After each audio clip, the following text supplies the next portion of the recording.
This channel does not promote any violent, harmful, or illegal activities. All content provided by this channel is meant for an educational purpose only. School service পরীক্ষায় সেরা সাফল্য মানে oxygen books SSC gateway series.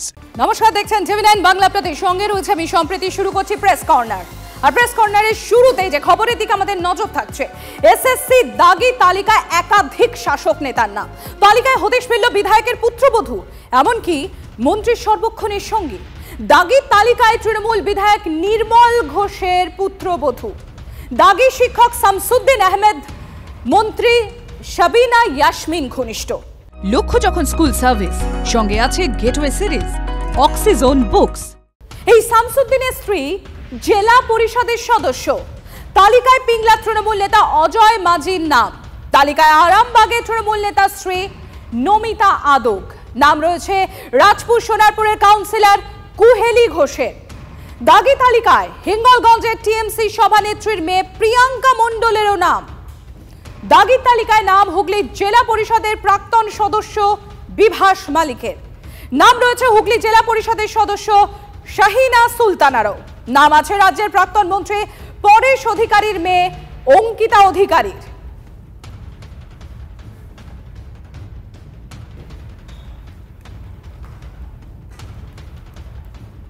এসএসসির এই প্রকাশিত অযোগ্য প্রার্থীদের তালিকায় নাম পানিহাটির তৃণমূল বিধায়ক নির্মল ঘোষের পুত্রবধূ শম্পা ঘোষের। 1806 জন অযোগ্য প্রার্থীর মধ্যে তালিকার 1269 নম্বর, আর সেই ক্রমাঙ্কে রয়েছে কার নাম? এই নির্মল ঘোষের পুত্রবধূ। নির্মল ঘোষ বর্তমানে বিধানসভার মুখ্য সচেতক হিসেবেও দায়িত্বে রয়েছেন। উত্তর 24 পরগনার নৈহাটির একটি স্কুলে শিক্ষকতা করতেন এই নির্মল ঘোষের পুত্রবধূ শম্পা ঘোষ। যা বেরিয়েছে, তোমরা যা পেয়েছো, ও তো আইন আদালতে, তো supreme court, high court, law will take its own course. সত্য বেরোবে, law will take its own course, সত্য বেরিয়ে যাবে। আমি বলতে পারবো না কিছু না দেখে, আমার কাছে তো কিছু আসেনি। আমার কাছে কোনো কাগজ নেই, আমার কাছে কোনো কাগজ নেই।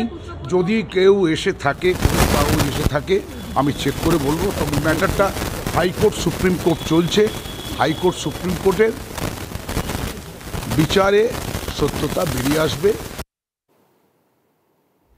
দাগির তালিকায় রয়েছে পশ্চিম মেদিনীপুরের পিংলা থানার জলচক অঞ্চলে তৃণমূল কংগ্রেসের অঞ্চল সভাপতি অজয় মাঝির নামও।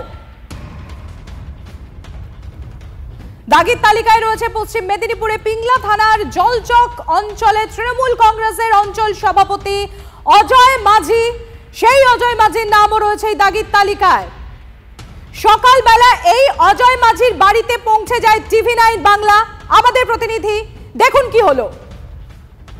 ইতিমধ্যে 1804 জনের যে অযোগ্য শিক্ষকদের তালিকা প্রকাশ করেছে এসএসসি বোর্ড, তাতে কিন্তু যে অজয় মাঝির নাম 39 নম্বরে রয়েছে, সেই তার বাড়িতে আমরা এসেছিলাম এবং তার বাড়িতে তিনি কিন্তু এই মুহূর্তে নেই। বাড়িতে তার বাড়ির থেকে পরিষ্কার জানিয়ে দেওয়া হলো যে তিনি বাড়িতে নেই এবং এই বিষয় নিয়ে কিন্তু বাড়ির লোকজনও কথা বলতে চাইছেন না। এই যে বাড়িটা দেখতে পাচ্ছি, এই বাড়ি, এটাই কিন্তু ওনার বাড়ি এবং সেই জন্যই কিন্তু আমরা তার বাড়িতে এসেছিলাম। পিংলার জলচক এলাকায় তার বাড়িতে এসেছিলাম, তার সাথে কথা বলার চেষ্টা করলাম।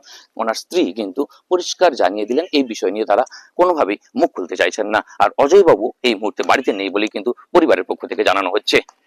পিংলা থেকে ক্যামেরায় সুজয় নায়কের সাথে দেবব্রত সরকার, টিভি9 বাংলা। বাড়িতে আপনাদের দেখালাম। এবার পিংলার এই 10 নম্বর জলচক অঞ্চল তৃণমূল কার্যালয়ে পৌঁছে গিয়েছিল আমাদের সহকর্মী, আমাদের প্রতিনিধি, অর্থাৎ টিভি9 বাংলা। সেখানে ছিলেন অজয় মাঝি। কি হলো দেখুন। হ্যাঁ, ওই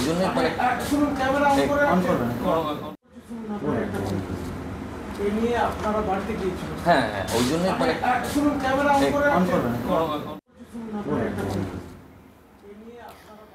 গতকালও আমরা যোগাযোগ করেছিলাম অজয় মাঝির সঙ্গে। শুনুন কি বলছেন তিনি। হ্যালো হ্যালো হ্যালো, হ্যাঁ, অজয় বাবু বলছেন? কে বলছেন? আমার নাম দেবব্রত সরকার, আমি টিভি9 বাংলা থেকে বলছিলাম। ঠিক আছে, রাখুন, আমি কোনো এই ব্যাপারে কথা বলতে নারাজ। রাখুন। মানে একটা কথা কি বলা যেতে পারে আপনার? অজিত মাইতি তিনি কি বলছেন এই গোটা বিষয়টি নিয়ে শোনাই আপনাদের। দেখো, কে চাকরি পাবে আর কার চাকরি যাবে তার জন্য কোনো রাজনৈতিক দল কোনোদিন দায়ী থাকে নাকি? আমি আমার রাজনৈতিক জীবনে কোনোদিন কারোর চাকরি সুপারিশ করিনি, কারোর চাকরি করেও দিইনি, ভবিষ্যতেও করব না। তাই যার কথা তোমরা বলছো অজয়, সে সবং বিধানসভা কেন্দ্রের একটি অঞ্চলের সভাপতি। দেখো, আমি তো সব অঞ্চল সভাপতিকে চিনিও না, জানিও না, প্রথম কথা।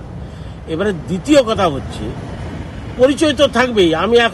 আমি যখন এইসব চাকরি হয় তখন আমি জেলার কোনো সভাপতি ছিলাম না। আমি এখন দলের এই ঘাটাল সাংগঠনিক জেলার সভাপতি। স্বাভাবিকভাবে আমাকে সবার সাথেই কাজ করতে হচ্ছে। কার ছবি বের করবে, কার ছবি বের করবে না, এখন আমার সাথে এরকম হাজার হাজার লোকের ছবি আছে। এসএসসি কিসের ভিত্তিতে তালিকা বার করলো?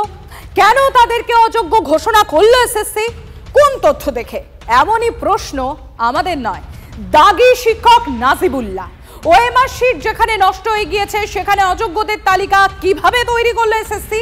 এই প্রশ্ন নিয়ে আবার আদালতে যার হুঁশিয়ারি দিচ্ছেন এই দাগি শিক্ষক নাজিবুল্লাহ। মোহাম্মদ নাজিবুল্লাহ, যার কথা বারবার ঘুরে ফিরে আসছে, আপনার কথা বারবার আসছে, পলিটিক্যাল কারণে নাকি আপনি চাকরি পেয়েছেন, আপনার বাবা যেহেতু পূর্ত কর্মকর্তা। এর সাথে রাজনৈতিক কোনো সম্পর্ক নেই। কিন্তু এই রাজনৈতিক বাবা হওয়ার কারণে তো আপনার চাকরি পেতে সুবিধা হয়েছে। এই একদম ভুল কথা, এই বিরোধীদের অপপ্রচার। মানে কেন আপনাকে ধরে এই বিরোধীরা অপপ্রচার করছে? এটা তো কারোর তো কোনো আলাদা উদ্দেশ্য নেই। এই রাজনৈতিক উদ্দেশ্য তাদের থাকতে পারে। মানে আপনি চাকরি পাওয়ার আগে কাউকে টাকা দিয়েছিলেন?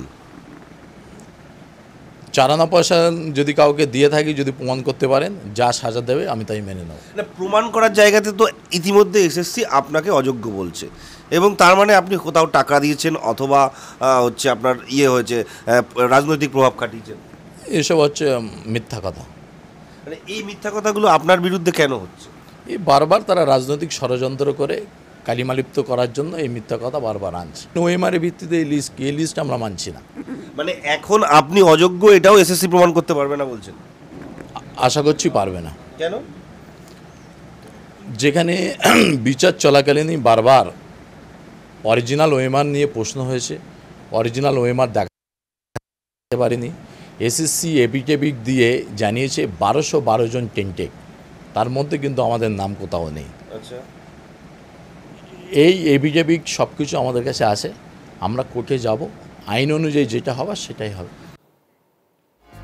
আদালতে ধাক্কা খেয়ে 1804 জন দাগির নাম প্রকাশ স্কুল সার্ভিস কমিশনের। আপনার সামনে আসতেই রাজনৈতিক মহলে রীতিমতো শোরগোল। বাংলার বদনাম, যারা ঘুষ নিয়েছে তাদের খুঁজে বের করে গ্রেফতার করতে হবে, সমস্যার দাবি তুলছে বিরোধীরা। বিতর্কের আবহে পাল্টা বিরোধী দলনেতা শুভেন্দু অধিকারীকে আবার নিশানা করেছে তৃণমূল কংগ্রেস।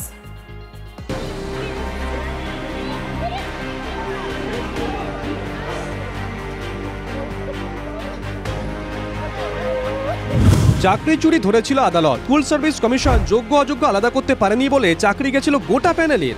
দাগিদের দুর্নীতির জেরে পথে বসেছিলেন সৎ পথে চাকরি পাওয়া তরুণ তরুণীরা। প্রায় 5 মাস পর আদালতের গুতোয় দাগি শিক্ষকদের তালিকা জনসমক্ষে আনলো স্কুল সার্ভিস কমিশন। তালিকায় ভরা তৃণমূলের বহু নেতা, কাউন্সিলর, পঞ্চায়েত সদস্য, অঞ্চল সভাপতির নাম, এমনকি তাদের আত্মীয় স্বজন ঘনিষ্ঠদের নামও রয়েছে এই তালিকায়। শনিবার রাত 8টায় TV9 বাংলা এই খবর ব্রেক হতেই বঙ্গ রাজনীতির তোলপাড়। সেন্টের হিসেবে যে 1804 জনের নাম বেরিয়েছে তাদেরকে রিকোয়েস্ট করব, কোন নেতাকে কত পয়সা দিয়েছেন তার লিস্ট আমাদেরকে দিন, আমরা জেলায় জেলায় ছবি সহ টাঙাবো। যারা ঘুষ নিয়েছে তারা তত শতাধিক দোষী, তাদেরকেও গ্রেপ্তার করার ব্যবস্থা করতে হবে। টিপ অফ দ্য আইসবার্গ, গোটা সরকারটা হচ্ছে দাগি সরকার, সরকার নিজেই দাগি। কলকাতাকে বলা হয় কালচারাল ক্যাপিটাল, এই গর্ব আমাদের ধুলোয় মিশিয়ে দিল এই দাগিদের তৃণমূল সরকার। গত 3 এপ্রিল নিয়োগে দুর্নীতি ও পরীক্ষায় অনিয়মের অভিযোগে স্কুল সার্ভিস কমিশনের প্রায় 26,000 চাকরি বাতিল করে সুপ্রিম কোর্ট। সেদিন সর্বোচ্চ আদালতের পর্যবেক্ষণ ছিল, যেহেতু সঠিক তথ্যের অভাবে যোগ্য আর অযোগ্য তালিকা আলাদা করা যায়নি, তাই পুরো প্যানেলই বাতিল করা হয়েছে। নতুন করে নিয়োগ প্রক্রিয়া শুরু করতে হবে স্কুল সার্ভিস কমিশনকে। যোগ্য অযোগ্যদের এই টানাপোড়েন নেমে আসে কলকাতার রাস্তায়। কমিশনের বাইরে দীর্ঘ সময় ধর্নায় বসেন চাকরিহারারা। এই নিয়ে বিস্তর অশান্তি। বিক্ষোভ, আন্দোলন, অনশন চলেছে। কসবায় পুলিশের লাথি খেয়েছেন চাকরিহারারা। আদালতে একাধিক মামলা হয়েছে। ক্ষোভের আঁচ পৌঁছেছে দিল্লি অবধি। শেষমেশ বৃহস্পতিবার সুপ্রিম কোর্ট কড়া বার্তা দিয়ে বলে, অযোগ্যদের নিয়োগের নেপথ্যে ছিল কমিশন ও রাজ্য সরকার, যারা বহু মানুষের জীবন নষ্ট করেছে। 7 দিনের মধ্যে অযোগ্যদের তালিকা প্রকাশ করতে হবে। ধাক্কা খাওয়ার পরে শুক্রবারই কমিশন ঘোষণা করে 24 ঘন্টার মধ্যে দাগি তালিকা সামনে আনবে তারা। সেই মতো শনিবার রাত 8টায় 34 পাতা জুড়ে 1804 জনের নাম সামনে আনে এসএসসি, যা ছত্রে ছত্রে তৃণমূল নেতা, জনপ্রতিনিধি ও তাদের ঘনিষ্ঠদের নাম। আমরা স্পেসিফিক সরকারে এলে এফআইআর করে মন্ত্রী, আমলা যারা এই বেআইনি লোকদেরকে অ্যাপয়েন্ট করেছে তাদের বিরুদ্ধে আমরা কঠিনতম ব্যবস্থা নেব। বিজেপিকে আপনারা এপ্রিল মাস 2026-এ সরকারে আনুন। আমি কমিট করছি 8 মাসের জন্য, আপনারা 8 মাস পরে দেখে নেবেন। চাকরি বিক্রি তো ও করেছিল শুভেন্দু অধিকারী। এই যে টেন্টের মধ্যে দেখবেন শুভেন্দু অধিকারীর লোকেরা পূর্ব মেদিনীপুর আর এর লোকরা সবচেয়ে বেশি ছিল। ও বাঁকুড়া আর মেদিনীপুরে নিজের লোকেদের দিয়েছিল, তখন তো মন্ত্রী ছিল। বাঁকুড়া জেলায় কোনো ছেলেরা চাকরি পায়নি। Most corrupted person. শনিবার শুধু দাগি শিক্ষকদের নাম প্রকাশ করলো কমিশন। এরপর গ্রুপ সি, গ্রুপ ডি দাগি শিক্ষাকর্মীদের নাম কবে সামনে আসবে? সুমন মহাপাত্রের রিপোর্ট, TV9 বাংলা।